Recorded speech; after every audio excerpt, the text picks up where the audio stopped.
12 গুণ তাপ বেড়ে যাবে। এই তাপে সহ্য করতে পারি না, এটা কোটি কোটি মাইল দূরে আছে। সেদিন মাথা রাখবে, দেখতে হাত উপরে নামিয়ে দেবে। আল্লাহ নবী জানিয়ে দিলে, আমার উম্মতিরা বাবারা শুনে গিয়ে দাও, ওই সূর্যের তাপেতে মাথার খিনগুলো গলে গলে নাক দিয়ে ঝরে ঝরে পড়তে লাগবে। তথাপিও মৃত্যু কিন্তু হবে না। এই জায়গাতে মৃত্যু হয়, ওখানে মৃত্যু হবে না। এ যুবকেরা, তরুণেরা, এ নবী পাকের প্রেমিকেরা, মৃত্যুটা কি জিনিস? মানুষের শরীরে একটা রূহ আছে, আত্মা আছে, জান আছে। ওটা শরীর থেকে বেরিয়ে গেলে মানুষের শরীরটা অকেজ হয়ে যায়, আর মানুষ কিছু বুঝতে পারে না। সব কিছুই আত্মার ওপরে হয়। সেই দিন এত কষ্টের মধ্যে ওই আত্মা কিন্তু শরীর থেকে বেরোবে না। আবার পুনরায় সম্মান অপেক্ষা খরা ফাইজাহুম কিয়ামুন ইয়ানজিরুন। আল্লাহ পাক কোরআন পাকে সূরা জুমার 68 নম্বর আয়াতে জানিয়ে দিলে, আবার সিংহা যখন ফু দেওয়া হবে, জমিনে যেমন লাঙল দিলে আলু ওঠে, ওইভাবে জমিন থেকে মানুষ উঠতে থাকবে। এমন করে তারা তাদের রবের দিকে ফিরে যাবে। তার ঘরে আল্লাহ পাক আবার রুকে দেবে, তারা আবার উঠে দাঁড়াবে। এই দিনটা হবে বিচারের দিন। এই দিনেতে আল্লাহ তোমার আমার সবার কাছে হিসাবটা নেবে। কি গো, আল্লাহ তুলতে পারবে না? পারবে না। কিছুই তো ছিল না। বাপ মার মিলনের ওসিলায় বাপের শরীরের নাপাক পানি মায়ের রেহেমে গেল। আস্তে আস্তে 41 দিন পর থেকে একটা মানবের আক্ষরি শুরু হলো। 10 মাস হোক, 9 মাস হোক, আস্তে আস্তে আমরা দুনিয়ায় এলাম। কিছু ছিল? তা যার কিছু ছিল না, তার যদি অস্তিত্ব আল্লাহ দিতে পারে, সৃষ্টিকর্তা, সেই সৃষ্টিকর্তা আবার আপনাকে তুলে আপনাকে তার জান দিয়ে অস্তিত্ব বানাতে পারে না? তার ক্ষমতা আছে না? না আছে। কিন্তু সবাইকে উঠবে জমিন থেকে, সে প্লেন ক্রাশ হয়ে যাক, আর বাঘের পেটে যাক, আর মাছের পেটে যাক। মরণের পরে সব কিছু ধুয়ে মুছে, সাগর থেকে হোক আর যেখান থেকে হোক, আর পায়খানা করে মাছ থেকেই হোক, সব তো জমিনের তলাতেই যাচ্ছে নাকি? শ্মশানে পুড়িয়ে দিক আর যাই করুক, সেই ছাইটা যেও পানির তলায় জমিনেই নামছে তো নাকি? অর্থাৎ জমিন থেকেই তোলা হবে। সুম্মা নুফিকা উখরা ফাইজা হুম কিয়ামুন ইয়ানজিরুন। হযরত ইসরাফিল আলাইহিস সালামকে আল্লাহ বলবে, সিংহায় ফু দাও। সিংহায় ফু দেবে, যেমন নাগল দিলে আলু ওঠে, ওইভাবে জমিন ফেটে মানুষ উঠবে। উঠে যাবে কোথায়? সৃষ্টিকর্তার ডাকে ময়দানে মাহশর হবে, বিচার হবে। বলো, তুমি পীরের বেটা ছিলে, লোক তোমার জুতো বইতো, লোক তোমায় বিশ্বাস করত, তোমারা যা বলতে লোক তাই শুনতো। তুমি পীর সাহেবের বেটা হয়ে, পীরের বেটা হয়ে, পীর সাহেব হয়ে তোমার শিষ্যদের ঘরে ধোকা দিয়েছিলে কেন? যদি আমি ধোকা দিয়ে আমারও কৈফিয়ত হবে। শুনছেন না? আমি নবীর খানদান, তো কি হয়েছে? হিসাব কারো ছাড় নেই বাবা, হিসাব কারো ছাড় নাই। তবে মনে একটু শান্তি পাই। দয়ার নবী বলেছে, আমি সর্বপ্রথম শাফাআত করব আমার খানদানের। জোরে বলুন সুবহানাল্লাহ। এটা ফ্যাসিলিটি একটা। দ্বিতীয় নম্বর, আর এক জায়গায় দয়ার নবী বলেছেন, যে যাকে ভালোবাসে তার সঙ্গে জান্নাতে থাকবে। আমরা তো জানের থেকে বেশি দয়ার নবীকে ভালোবাসি, আশা রাখি তেনার সাথে থাকবো। বলুন সুবহানাল্লাহ। যদি আপনারাও সত্যি ভালোবাসেন, আপনাদেরও টেনশন নেই। কিন্তু ভালোবাসা মানুষ, নবীর ভালোবাসার মানুষ কোনোদিন মানুষের ওপর জুলুম করতে পারে না। কেন? যিনি রাহমাতাল লিল আলামিনের গোলাম কখনো জালিম হতে পারে না। আমার দয়ার নবী, কত দয়ার নবী ছিলেন। ওহ, রাস্তা থেকে নিশ্চয়ই আপনারা জানেন তো, একটা বুড়িকে তুলে নিয়ে গেল, যাকে মা বলে আদর করে ঘরে নিয়ে গেল, যে কিনা গায়ের ইসলাম, যার গলায় 3টে মূর্তির ফটো ছিল, যে আল্লাহ মানত না। আমার দয়ার নবী লড়াইয়ের ময়দানে গেছে, হক না হকের। জালিমরা যে জায়গায় দাঁড়িয়েছে, তখন তো লড়াই বাবাই প্লেনে করে যে বোমের দেওয়ার ব্যাপার ছিল না, তরোয়ালে, আবার তরোয়ালেরই লড়াই হবে। এসব প্লেন টিলেন এটা সেটা সব আস্তে আস্তে বন্ধ হয়ে যাবে, মিশিং টিসিং সব বন্ধ হয়ে যাবে, কিচ্ছু থাকবে না। শত শেষ লড়াই হবে তরোয়ালের লড়াই, হক না হকের যে লড়াই হবে, তরোয়ালের লড়াই হবে। সেই আবার প্রথম দিক ফিরে আসবে। কিন্তু আল্লাহ পারে না? পারে না। হ্যাঁ, একটা শুধু সামান্য করোনা দিয়াতে সব প্লেন বন্ধ হয়ে গেল। কি তা আবার কিছু সমস্যা মুসিবত এসে যাবে, এক লটকাতে সব পড়ে যাবে। 10 মাস 1 বছর 2 বছর থাকার পরে বলছে সব সিজ হয়ে গেছে, আর চলছে না, জাং খেয়ে গেছে, তো গেল। কথা বুঝে আসছে না? অর্থাৎ সৃষ্টিকর্তা যেটা করবেন সেটাকে রদ করার ক্ষমতা কোনো কারো নাই। আর সৃষ্টিকর্তা কিভাবে দুনিয়া শেষ হবে না হবে, দয়ার নবীর মাধ্যম দিয়ে আমাদেরকে যেটা জানিয়েছেন, তিনার পক্ষ থেকে যিনি এসেছিলেন, সেইটা আমরা পেয়েছি, তো আপনাদের বললাম। মানা না মানা আপনাদের ব্যাপার, মানলে আজাদ, না মানলে জাহান্নাম। তো সেই জায়গায় কি কথা বলছিলাম? হ্যাঁ, তো ওই যারা জালিম এসেছে জোর করে জুলুম করতে, তারা যে জায়গায় দাঁড়িয়েছিল ওই জায়গায় কোনো পানির ব্যবস্থা ছিল না। আর আমার দয়ার নবী কুয়া খনন করেছিলেন, পানি, মরুভূমি এলাকা, পানি উঠবে। তো জালিমদের নেতৃত্ব যারা দিচ্ছে তারাই দুটো লোক পাঠিয়েছে, যাও আব্দুল্লাহর বেটা মোহাম্মদ সাল্লামের কাছে যে বলো এই প্রচণ্ড রোদে, মরুভূমি এলাকা তো, পানির পিপাসা লেগেছে, একটু পানি দিতে। দয়ার নবীর কাছে এসে যখন বলল, সাথে তো সাহাবিরা আছে, সঙ্গী সাথীরা আছে, তো তারা বললেন হুজুর এই সুযোগ, পানি বন্ধ করে দিলে ওরা না খেয়ে এমনি মরে যাবে, তাহলে লড়াই আর হবে না। এটা বিরাট সুযোগ নাকি ভাই, বিরাট সুযোগ। আল্লাহ নবী বলেছিল না, আমাকে আল্লাহ দয়ার জন্য পাঠিয়েছে, কিন্তু আমার আল্লাহ বলেছে কেউ যদি তোমায় মারতে আসে, জুলুম করতে আসে, তাকে তুমি জান বাঁচাবার জন্য ফরজ, কিন্তু কারো পানির পিপাসা লাগলে পানি দাও। কেন কেউ যদি পিপাসিত মানুষের পিপাসা মিটায়, পানি দেয়, ময়দানে মাশরে এই যে কঠিন দিনে আমার রসুল বলছেন আল্লাহ তাকে আবে কৌসারের পানি পান করাবে। জোরে হাতে পানি দাও। যে দুজন এসেছিল তারা তো জালিমদের দলের লোক, তারা শুনছে আমার নবীর কথা, তারা অবাক হয়ে শুনে পানি নিয়ে গিয়ে ওখানে আর দাঁড়ায়নি, পানি দিয়ে চলে এসছে, আবার এসেছে। সাহাবারা বলছে আবার কি খবর? বলছে এবার খবর হলো মোস্তফার গোলাম হতে এসছি। জোরে বলি ব্যবহারে যে যাকে মারতেছি সে পানি পান করাচ্ছে আমাদের, অথচ আমরা জুলুম করছি, সে আমাদেরকে মারতে আসে না, আমরা তাকে মারতে এসেছি। আজকে সেই নবীর নওয়াসা ইমামে হোসাইনের পানি আটকে দিয়েছিল, যে নবী আবে কৌসারের পানি পান খাওয়াবে কিয়ামতের দিনে, আর তার নাতির পানি আটকে দিয়েছিল এজিদ বাহিনী। তারাও মুসলমান ছিল ভাই, ভাঙরে যারা আমার উপরে অত্যাচার করলো তারাও মুসলমান ছিল ভাই। কালকেও যদি আমার সঙ্গে কেউ ঝগড়া করে ওরাও মুসলমানই থাকবে ভাই। আমি জানি কোনো হিন্দু দলিত ভাই, আদিবাসী ভাই আমার বিরোধী করবে না। ফুরফুরা শরীফকে এই বাংলার হিন্দু দলিত সম্প্রদায়ের মানুষেরা ওনাদের ভাষায় দেবতার আসনে রেখেছে। ফুরফুরা শরীফকে এত শ্রদ্ধা করে, কথা বুঝে আসছে কেন? ওনারাও জানে ফুরফুরা শরীফে যারা ধর্মগুরু আছে এরা মানুষ, এরা ব্যবসায়ী নয়। আমার সাইফুদ্দিন সিদ্দিকী হুজুর পীর কেবলা যখন মারা যায়, ইন্তেকাল করেন, না মেজো হুজুর পীর কেবলা যখন ইন্তেকাল করেন, সরি অনেক পুরাতন কথা, মেজো হুজুর পীর কেবলা যখন ইন্তেকাল করেন, প্রচুর লোক হয়েছিল জানেন, দোকানে বাজারে মুড়ি লেড়ো বিস্কুট কিচ্ছু পাওয়া যায় না, হাহাকার শুরু হয়ে গেছে। অত লোক হবে একসাথে কে জানে।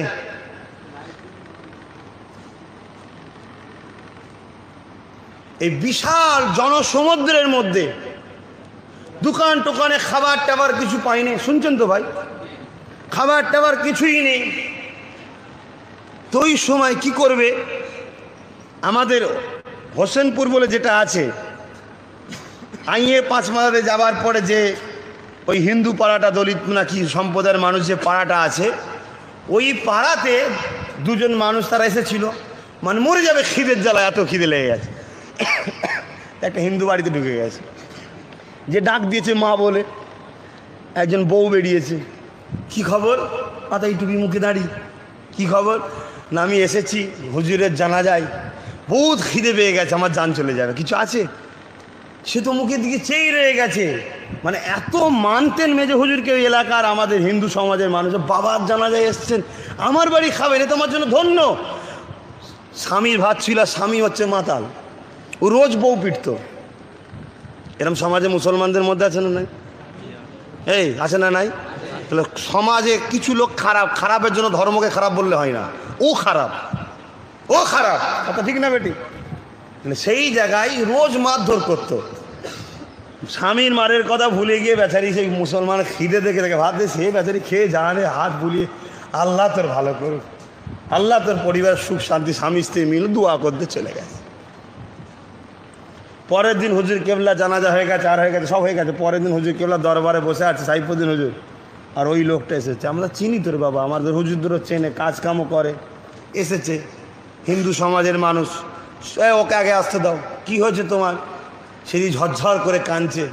রাত্রিরে বাবাকে খবর দেখেছি, বাবা এসেছিল আপনার কাছে, আসতে বলেছে। কি ব্যাপার? না এই ব্যাপার, আপনার মুরিদরা এসেছিল, শিষ্যরা এসেছিল, খিদে লেগেছিল, খেতে দিয়েছিল।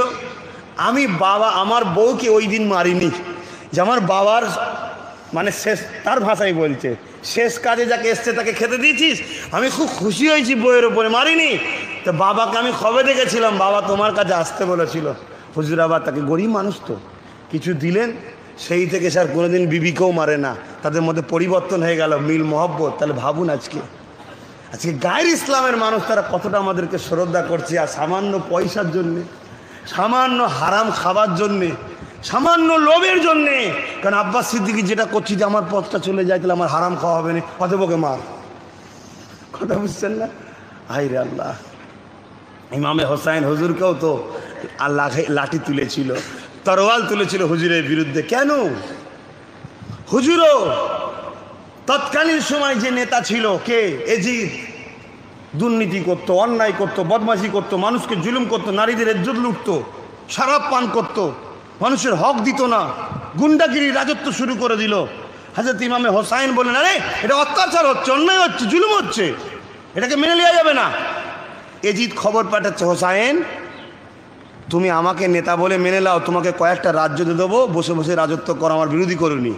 ইমামে হোসাইন তো বলতে পারতেন, তিনি তো জান্নাতের সার্টিফিকেট পেয়ে গেছে রে বাবা। সার্টিফিকেট দিবার পর নেবে নাকি আল্লাহ? আল্লাহর কোনো আইন রদ হয়? তো পেয়ে গেছে, তো বলতে পারতেন তো, বেকার ফেতনা করে লাভ নেই, ওর রাজা মানুষ, নেতা মানুষ, তোর হাতে প্রশাসন আছে, হ্যান আছে, ত্যান আছে, বাবার সঙ্গে লড়াই করে পারবো না, আর হবো কোথাও মেরে টেরে দেবে, দরকার নেই, বাবার সাথে মিশে যাই। হোসাইন করেছে? জোরে বলো, হ্যাঁ করেছে। কারা কারা হোসাইনের গোলাম নিজেকে মনে করে হাত তুলে দেখাও। যদি তোমরা সত্যিকারের হোসাইনের গোলাম হও, তাহলে অন্যায়ের সাথ দিতে তোমরা কোনোদিন পারবে? জালিমের সাথ দিতে পারবে? মিথ্যার সাথ দিতে পারবে? গরিবের বোঝার জুলুমকে সাথ দিতে পারবে? মানুষের হক যারা মেরে সাথ দিতে পারবে? সেই সকল জালিমদের পক্ষপাতিত্ব করা যাবে? তাহলে আমি কি করে করি? তোমরা যদি আমাদের শিক্ষাই বলো না, আর আমি নিজে কিতাব পড়ে দেখেছি জালিমের সাথ দিলে আমি জাহান্নামে যাবো, তাহলে আমি সাথ দেবো? আমাকেও বলছে আজকে চুপ করে যাও, হ্যান যাও, কত কোটি টাকা লাগে বলো, কি লাগে বলো, হ্যান লাগবে, তাহলে শব্দ দেবো, চুপ করে যাও। আমি দেখছি আমার হোসাইন চুপ করেনি, অন্যায়ের প্রতিবাদ করেছে, এটা আমার ডিউটি। কিন্তু যখনই আমি প্রতিবাদ করতে যাচ্ছি, আপনার কষ্ট হচ্ছে কেন? আপনি এলাকার নেতা, আপনার যদি পথ চলে যায়, আপনাকে ওপর থেকে চাপ দিচ্ছে, এই যদি না রুখতে পারিস তোর জায়গায় অন্যজনকে বসাবো, আপনার মাথা খারাপ হয়ে গেল। মাস গেলে 2 লাখ ইনকাম, মাস গেলে 4 লাখ ইনকাম। ভাই ইনকামটা কিসের, হালাল না হারাম? তা আপনি হারাম খাবার জন্য এত ব্যস্ত? ও আপনার দুনিয়াটাই সব কিছু, আখেরাত নেবেন না? আজকে দুনিয়ায় আপনাকে যে ওপর থেকে চাপ দিচ্ছে, তার কথায় আপনি আপনার নবীর খানদানের বাচ্চার সঙ্গে লেগে গেলেন। আখেরাতে কোন মুখে নবীকে বলবেন যে হুজুর শাফাআত করেন?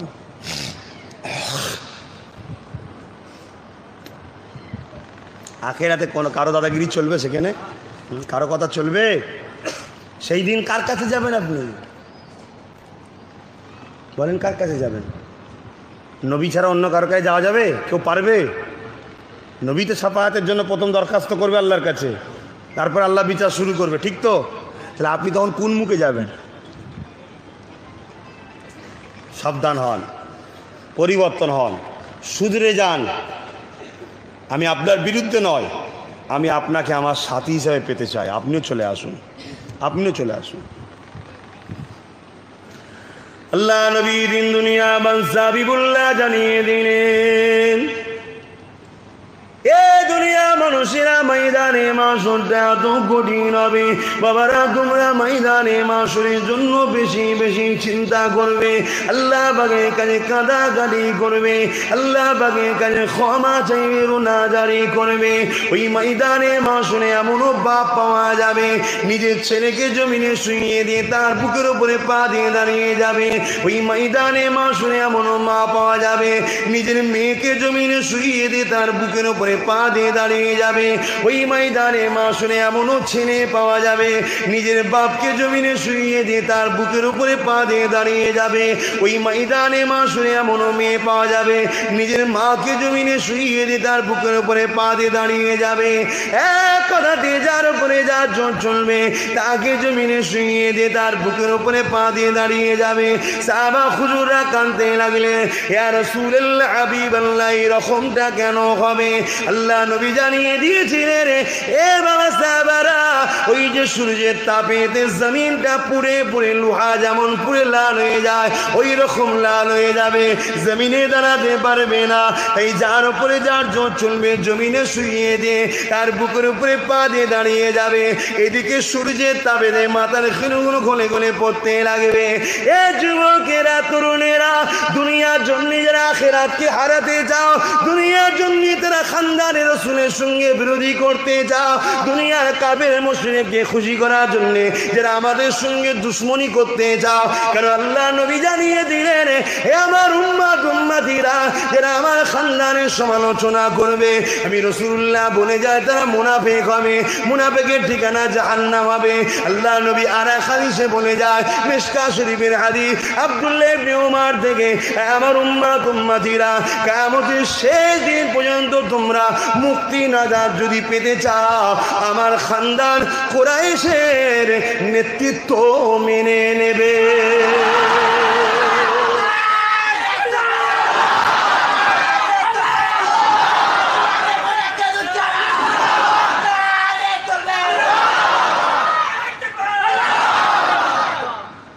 রসুল যদি মানেন নবীর হাদিস মানবেন না?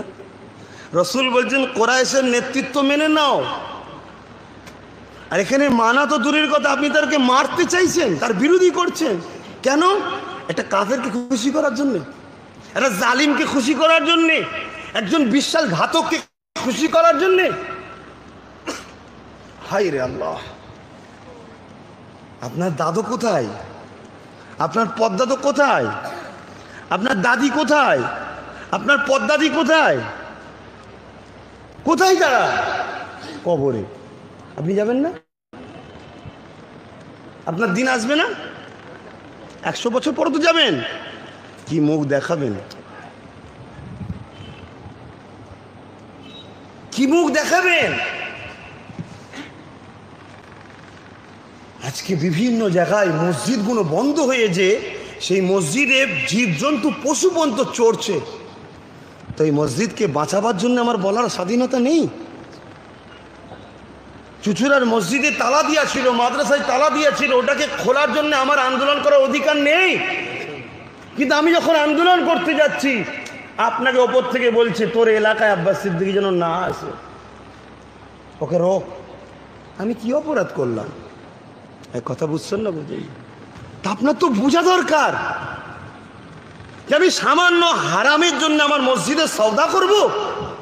আমি সামান্য হারামের জন্য আমার মাদ্রাসা সওদা করব? আজকে তোমাকে দিয়ে কাউকে মারাচ্ছে, যখন কাউকে মারা হয়ে যাবে তখন তোমার পালা আসবে, তোমাকেও মেরে দেবে। মনে নেই ব্রিটিশরা কি করেছিল সিরাজউদ্দৌলাকে মারার জন্য? যখন মারা হয়ে গেল তারপরে তাকে মেরে দিল। তোমার প্রয়োজন আছে, অভাব, সংসার, ঠিক আছে, তুমি গরিব মানুষ, নামাজ পড়ো না, তাহাজ্জুদ পড়ে আল্লাহর কাছে চাও না, আল্লাহ তোমায় কেন ধনী করবে না? ব্যবসা বাণিজ্য রাস্তা খুলে দেবে, তুমি ধনী হয়ে যাবে, দুনিয়াও পেলে আখিরাতও পেলে। এরপরও যদি কেউ মনে করেন না কোনো কথা মানতে রাজি নয়, তোমার বিরুদ্ধে লড়াই চালিয়ে যাব, তোমার বিরুদ্ধে আমাদের আন্দোলন চলতে থাকবে, তোমাকে আমরা রুখে দেখিয়ে দেবো।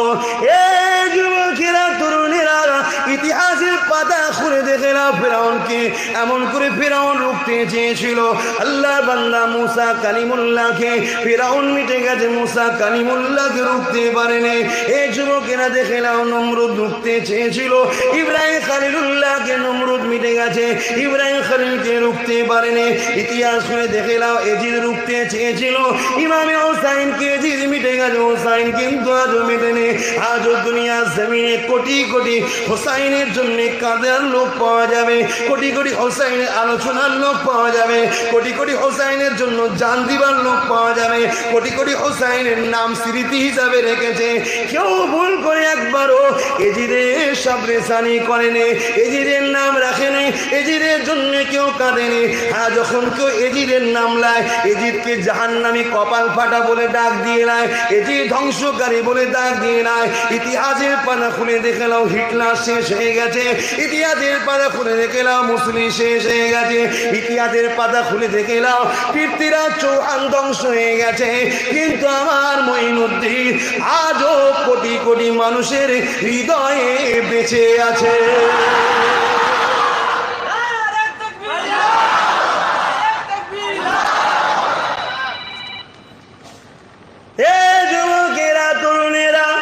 ময়দানে মাশরের কথা বলছিলাম, আল্লাহর রাস্তায় তওবা করে নেন, আল্লাহর রাস্তায় পরিবর্তন হয়ে যান। ভুল মানুষ মাত্র হয়েছে 10 বছর, 20 বছর, 50 বছর দুনিয়ার লোভে পড়ে সন্ত্রাস জালিমদের সাহায্যে অনেক গরিব মানুষের উপরে অত্যাচার করেছে। কাউকে খুশি করার জন্যে, কাউকে ক্ষমতায় আনার জন্যে নিজে অনেক সাধারণ মানুষের উপরে জুলুম করেছে।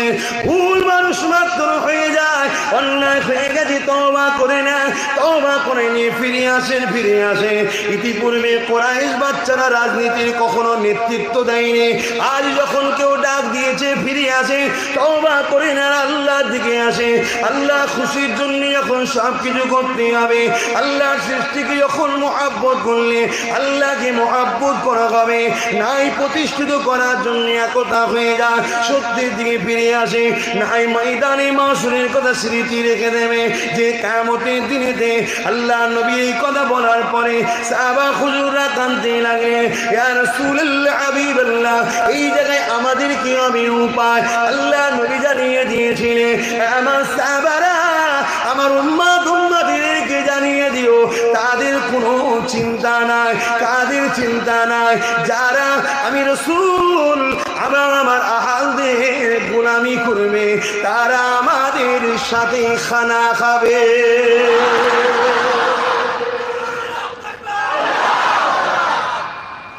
যদি এটা মানেন, বিশ্বাস করেন, তবেই তো আপনি ইমানদার। আর রসুলের কথা যদি না মানেন, বিশ্বাস যদি না করেন, ইমানের তো কোনো প্রশ্নই নেই। ঠিক না বে? ঠিক ভাই। তাহলে আজ খানদানে রসুলের সাথে, কোরাইশের সাথে তাদের নেতৃত্ব মানার কথা বলেছে, সেই জায়গায় তাদের সাথে বিরোধী করেন, তাহলে এই কিয়ামতের দিনে ফাঁসতে হবে না? হবে না? কি গো, কি মনে হচ্ছে? একটু মুখ খুলে বলুন, হ্যাঁ কি না? ফাঁসতে হবে মনে হচ্ছে না? হবে না?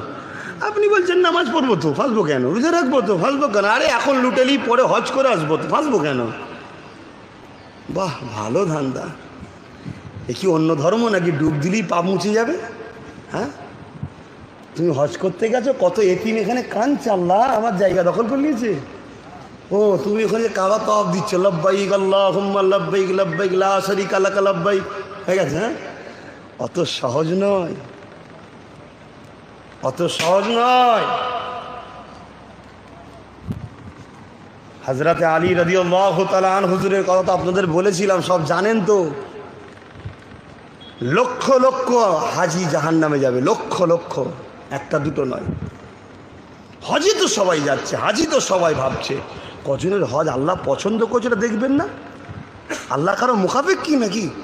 হ্যাঁ, আপনার বাচ্চাকে যদি আমি আঘাত দিই, আপনার কষ্ট হবে না? তা নবীর খানদানকে আঘাত দিলে নবীর কষ্ট হয় না? হয় না? নবীর জুতা মোবারক নিয়ে যদি কেউ বিয়াদবি করে, সেটি বেঈমান হয়ে যায়। তা নবীর খানদানকে যদি আঘাত দেয়, আল্লাহ পাক তাকে ঈমানের সাথে কবরে ঢুকাবে মনে হয়? তাই তো আমার আল্লাহ রসুল বলে দিলেন, যারা আল্লাহর অলিদের সঙ্গে বিয়াদবি করে, তাদের উপরে 3টি আল্লাহ পাকের অভিশাপ আসে। নাম্বার 1, তারা দুনিয়ায় যতদিন থাকবে, সব থাকতে থাকতেও মনে হবে নেই, শুধু আছড়াবে, আরো দরকার, আরো দরকার, আরো দরকার, আরো, কলজে ভরবে না, আছড়ে আছড়ে চলে যাবে, ভোগ কিন্তু তাকে করতে হবে না। লাস্টে দেখায় ওই ভোগটা অন্য কেউ করছে, আর ওই দিকে পিটানি খাচ্ছে। দ্বিতীয় নম্বর হলো সে যেখানেই যায় না কেন দুনিয়ায় তার তাকতের জন্য হয়তো মুখ খুলে তার বিরুদ্ধে কেউ বলতে পারবে না, কিন্তু সমাজে তার পিছনে আলোচনা করে দেখো সবাই তাকে গালিমন্দ করে, নিন্দা করে, যেখানেই যাক তাকে সবাই পচা বলে, খারাপ বলে। 3 নম্বর তার অপশান কি হবে, শেষ পর্যন্ত সে যখন মরবে বেঈমান হালে মরবে। নাউজুবিল্লাহ বলেন, নাউজুবিল্লাহ বলে। তওবা তওবা তওবা। সামান্য 30 বছরের যে 35 বছরের জিন্দেগি, 15 থেকে 50 হয়ে গেলে আর দুনিয়া ভালো লাগে না, আর 35 না হলে 15 না হলে দুনিয়া বুঝি না। এই সামান্য জিন্দেগির জন্য আমরা আখিরাত নষ্ট করব? হে যুবকরা, কষ্ট হচ্ছে, বোঝার চেষ্টা করো, বোঝার চেষ্টা করো। তোমাদের ঘরে সব কিছু করতে হবে আল্লাহকে খুশি করার জন্য। আল্লাহ নবী সাহাবা বুজুর্গকে আগে জানিয়ে দিলেন, বাবারা কাল কিয়ামতের ময়দানটা এত কঠিন দিন হবে। এই দিনে আল্লাহ বা বান্দা বান্দিদের হিসাব নিকায় নিতে লাগবে। এই হিসাব নিকায় নিতে নিতে নিতে এক আল্লাহ পাকের বান্দাকে আল্লাহ বা বলবে, বান্দারে তোর হিসাবটা দে। ওই সময় বান্দা বলতে লাগবে, ও রব্বি আল্লাহ পাক, আপনি আমার হিসাবটা নেবেন না, আপনি আমাকে গোপনে গোপনে জাহান্নামে দিয়ে দাও। কেন দুনিয়ার জমিনে আমি নেক কাজ করতে পারিনি, দুনিয়ার ময়ায় পড়ে, দুনিয়ার লোভে পড়ে অন্যায় করেছি, ভুল করেছি, পাপ করেছি। আল্লাহ পাক আপনি আমাকে জাহান্নামে গোপনে গোপনে দিয়ে দেন। আমার আল্লাহ পাক বলতে লাগবে, আমার বান্দারে লা তাখনাতু মির রাহমাতিল্লাহ, আমার রহমতের উপরে নিরাশ না বান্দা, আমার রহমতের উপরে নিজ থেকে নিরাশ হয়ে যাস না বান্দা, আমার রহমতের উপরে ভরসা রাখ রে বান্দা। বান্দা তোর আমলনামাটা দেখা, বান্দার আমলনামা কুদরতিভাবে আল্লাহ দেখবে। বান্দা পাপ অন্যায় গুনাহ ভরা ভরা ভরা, নেকি বলে কিছু বান্দার নাই। ওই সময় আল্লাহ পাক বলবে, বান্দারে তোর পাপ আর পাপ, অন্যায় আর অন্যায়, তবে আমলনামার মধ্যে একটা ভালো কাজ পাবে, ওই ভালো কাজটা আল্লাহর পছন্দ হয়ে যাবে। এ বান্দা তোর আমলনামাতে একটা ভালো কাজ পেয়েছি, বল ওই ভালো কাজ তো আমার পছন্দ হয়েছে, তুই কোথায় যেতে চাস বল। ওই সময় বান্দা বলতে লাগবে, ও রব্বি আল্লাহ পাক, আপনি যদি দয়া করে আমাকে জান্নাতি করে দেন, আমি আল্লাহ তোকে জান্নাতি বানিয়ে দিলাম।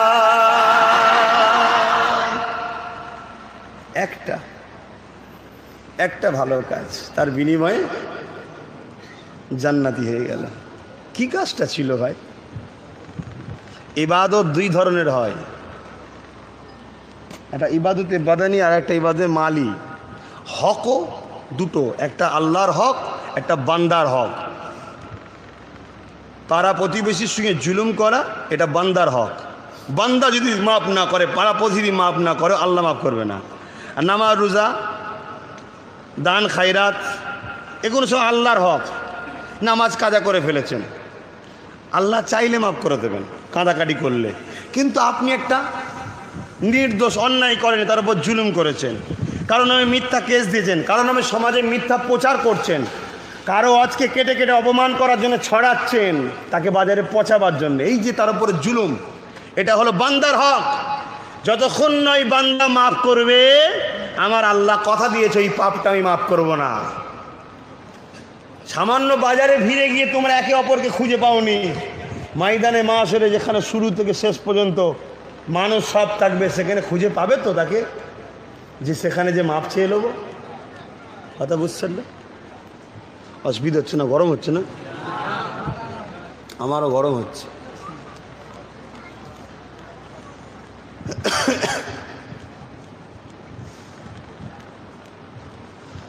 তাহলে এই বান্দার হক, তো ওই বান্দাটা পাপ করেছে অনেক, কিন্তু এই পাপটা বান্দার হক ছিল না।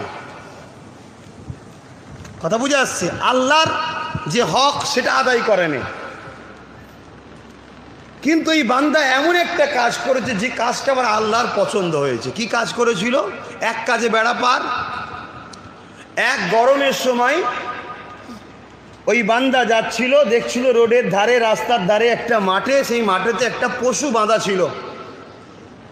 ওই পশুটা খুঁটোই বাঁধার জন্য রোদ্দুর এসে গেছে, রোদ থেকে সরতে পারেনি, ছায়াও নেই, প্রচণ্ড রোদে পশুটা কষ্ট পেয়ে পানির পিপাসায় জীব বাহির হয়ে গেছিল। বান্দার মনে দয়া হয়েছে, আরে সৃষ্টিকর্তার সৃষ্টি বিপদে আছে, তাই সাইডে নিয়ে যে বেঁধে ছায়াতে তাকে পানি পান করিয়েছিল।